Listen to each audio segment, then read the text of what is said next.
Hello there, Chase. Okay, let's go. Experts from developing and developed countries have debated whether advertising should be ethical or unethical.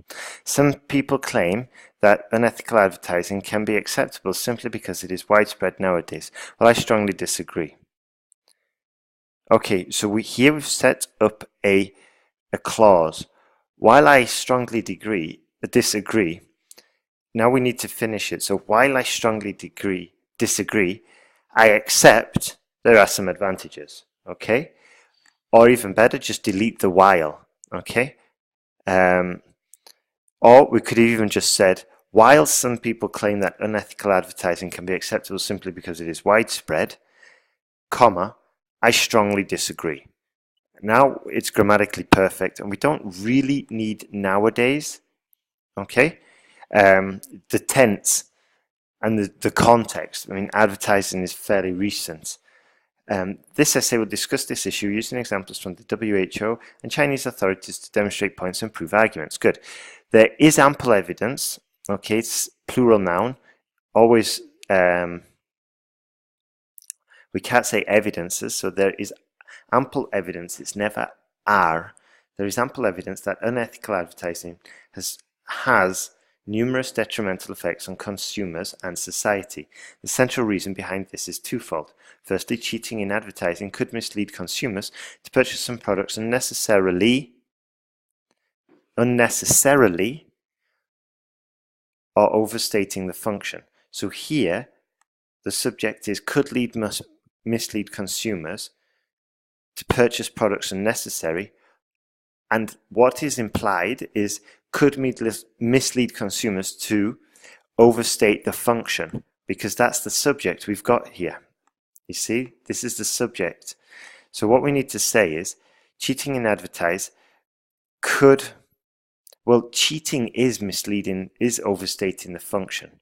Okay, so here we need another reason what happens to consumers. Okay, so could mislead consumers to purchase products unnecessarily or buy more than necessary.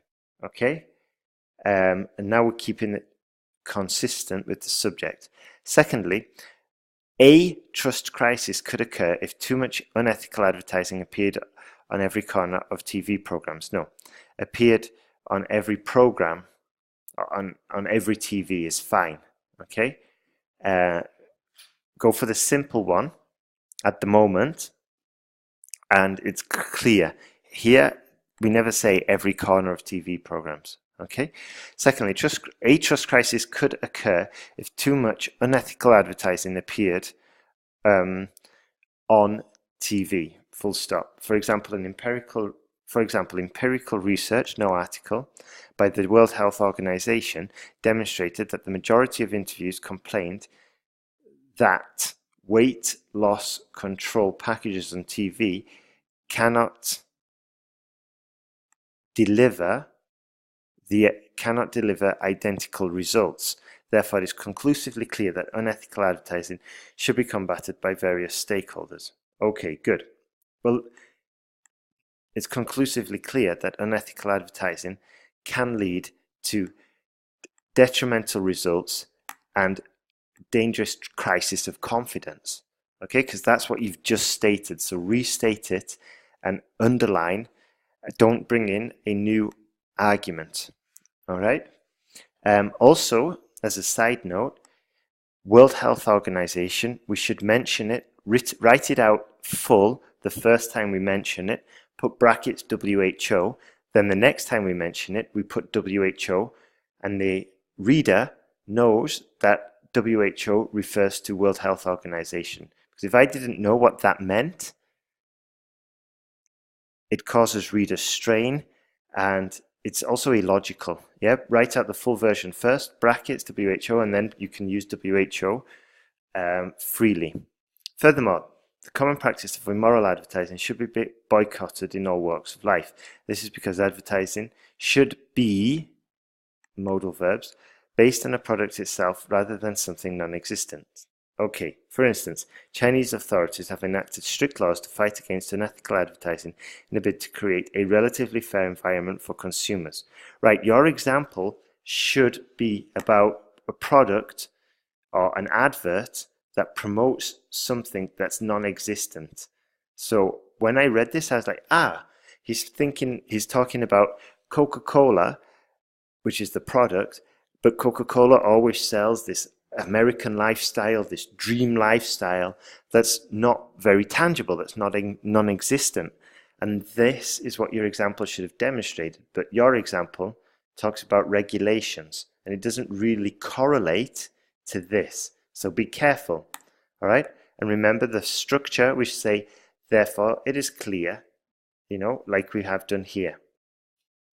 Or thus, unless a product is focused entirely on the physical benefits, rather than creating a fictional belief system, the advert should be banned, okay? Or unless the promotion focuses entirely on the product, the fictional aspects, and ignores the fictional aspect, the product should be banned, or something like that, yeah?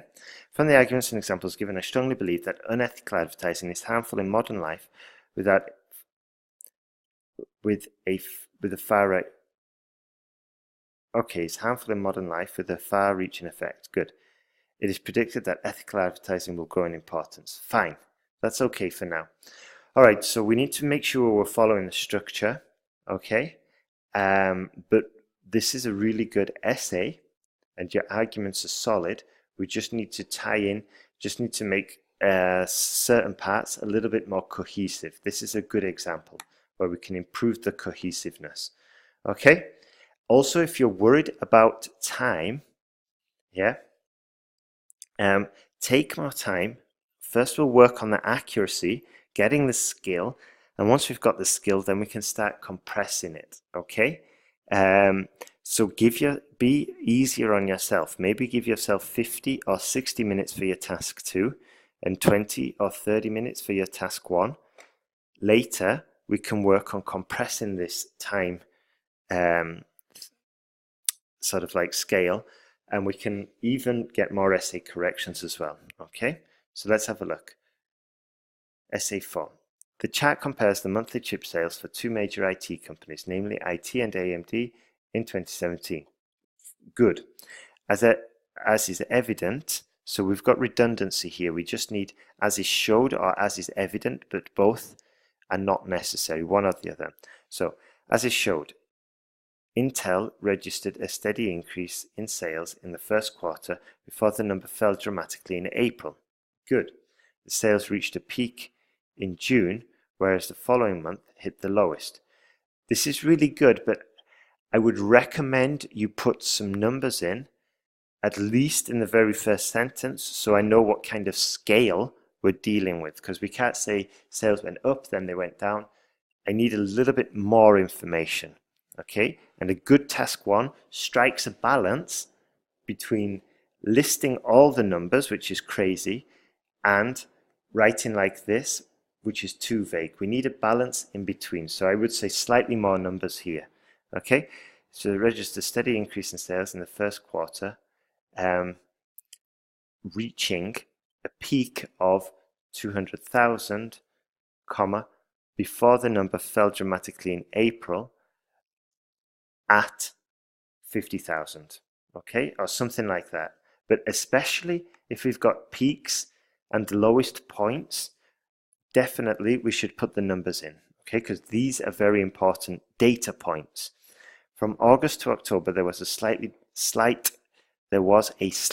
decrease in terms of chip sales. Okay, the sales both exceeded 100,000 in November and December respectively. Good.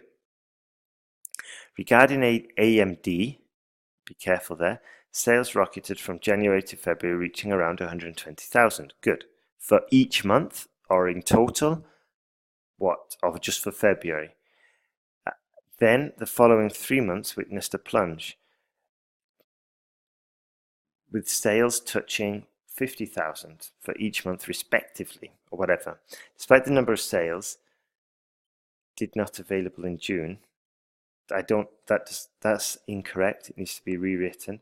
The sales went over 100,000 for the second time in the year. Okay. Overall, Intel outnumbered AMD regarding chip sales in France. Intel maintained a comparatively stable figure, whereas AMD fluctuated considerably in 2017. Okay, good. Good work there, Chase. I want to see respectively included. Okay, I want to see more figures included in your next work, and also if we could compare at some stage AMD, compare it with Intel in June, in February, or wherever. This is okay, this way of organizing the data, but we've missed some opportunities for comparing, for direct comparison. So we could say, while we could say sales peaked in Intel in June, whereas in AMD, sales were reaching the lowest at 50,000. Okay, something like that, but comparisons are useful. So you know what to do now. You're doing really well. I want you to carry on improving. I want you to implement all the corrections that you've heard, update your error list, write 2 new essays, and then send it all together in one email. Okay, you're doing really good, and let's keep on improving.